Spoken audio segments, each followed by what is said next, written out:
Hindi naging ordinaryong contestant si Ruel Carino sa Eat Bulaga. Sa halip na matapos ang kanyang kwento kasabay ng pagtatapos ng kompetisyon, tila doon pa lamang nagsimula ang mas malaking yugto ng kanyang paglalakbay. At kung titingnan ang mga nangyari pagkatapos ng The Clones, malinaw na may ilang konkretong dahilan kung bakit patuloy siyang nabibigyan ng puwang sa mundo ng Eat Bulaga. Ang mas matibay na basehan ay ang mga aktuwal na nangyari sa programa, ang patuloy na paglitaw ni Ruel, ang kanyang mga performance, at ang mga oportunidad na ipinagkaloob sa kanya matapos ang kompetisyon. At kapag pinagsama-sama ang mga pangyayaring iyon, lumilitaw ang isang kwento tungkol sa talento, nostalgia, audience connection, professionalism, at higit sa lahat, sa isang batang performer na may kakaibang kakayahang magdala ng isang lumang tunog papunta sa bagong henerasyon.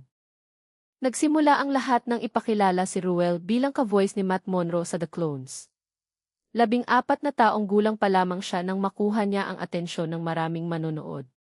Hindi lamang dahil mahusay siyang umawit, kundi dahil kakaiba ang mismong karakter ng kanyang boses. Ang challenge sa isang clone performer ay hindi simpleng pagkanta ng maganda. Kailangang makuha ang pagkakakilanlan ng artist na ginagaya. Kailangang marinig ng audience ang karakter, phrasing, timing, at emosyon ng orihinal na mga aawit.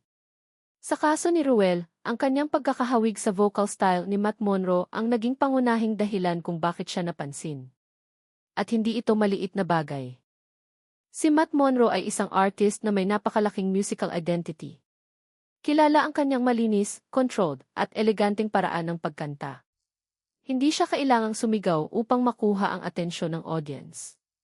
Ang lakas niya ay nasa phrasing, diction, emotion, at controlled delivery. Kaya kapag may batang performer na kayang lumapit sa ganitong tunog, natural lamang na maging kapansin-pansin iyon. Sa unang bahagi ng kompetisyon, ipinakita ni Ruel na hindi lamang siya isang taong marunong gumaya. Mayroon siyang kakayahang magbigay ng sariling interpretasyon habang pinananatili ang mahalagang katangian ng artist na kanyang ginagaya. Naging malaking faktor din ang kanyang edad. Isang 14 na taong gulang na batang lalaki ang kumakanta ng mga klasikong awitin na karaniwang iniugnay sa mas matatandang henerasyon. Dito naging kakaiba ang kanyang presence.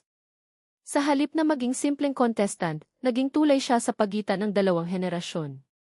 May mga manonood na lumaki sa panahon ng mga klasikong kanta. May mga nakakaalala kay Matt Monro. At mayroon namang mga kabataan na maaaring unang nakilala ang tunog ni Matt Monro dahil kay Ruel.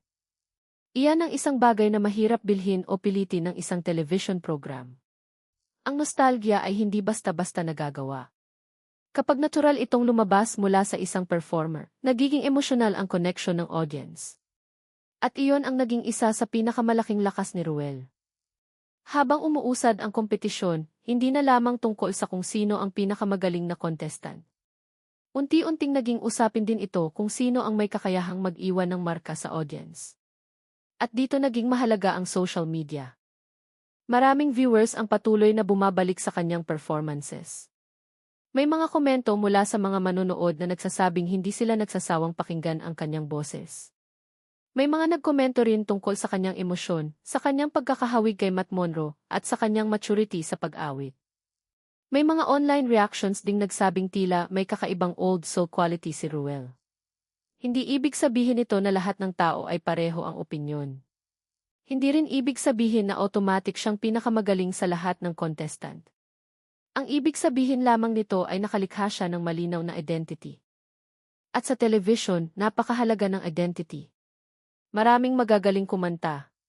Maraming may mataas na vocal range. Maraming may magandang tono. Pero hindi lahat ay madaling makilala pagkatapos lamang ng ilang segundo. Si Ruel, kapag nagsimula ng kumanta, may partikular na vocal identity na agad nakikilala ng audience. Iyan ang klase ng performer na madaling maalala. At para sa isang variety show na kailangang patuloy na lumikha ng interesting television content, malaking asset ang isang performer na may ganitong kalidad. Hindi rin naging simple ang naging resulta ng kanyang unang malaking kompetisyon. Sa Classic Male Clone Grand Finals noong August 2025, hindi siya ang grand winner. Ang nagwagi ay si Armand Mandapat bilang ka-voice ni Basil Valdez. Si Alvaro Cabok bilang ka-voice ni Eddie Peregrina ang first runner-up, habang si Jerome Evardomi bilang Elvis Presley ang second runner-up. Si Ruel ay hindi nakapasok sa top 3 ng naturang finals.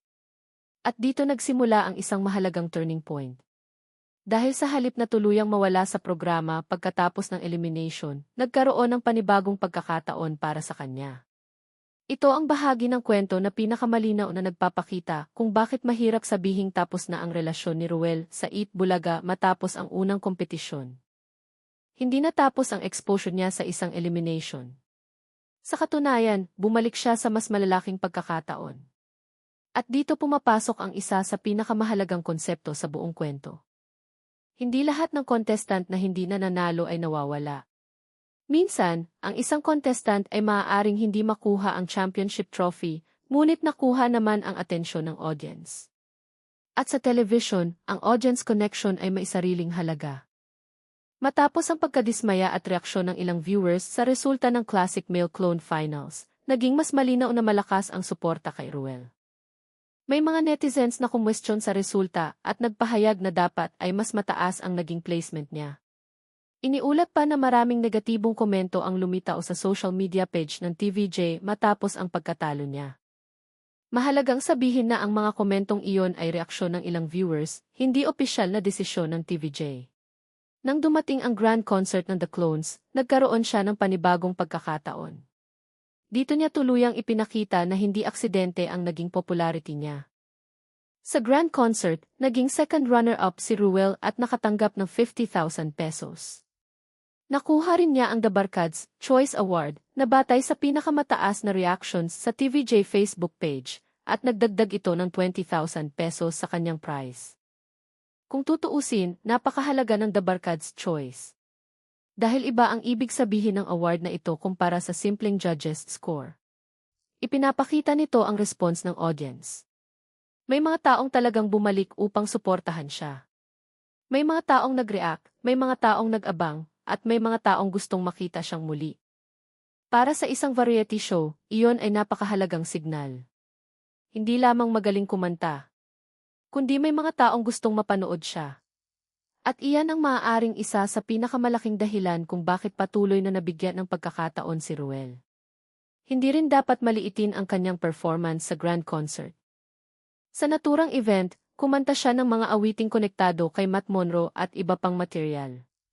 Nakuha niya ang average score na 96.55 at nagtapos bilang second runner-up. Ibig sabihin, kahit hindi siya ultimate grand winner, nanatili siyang isa sa pinakamalakas na performer sa grupo. At doon nagbago ang status niya.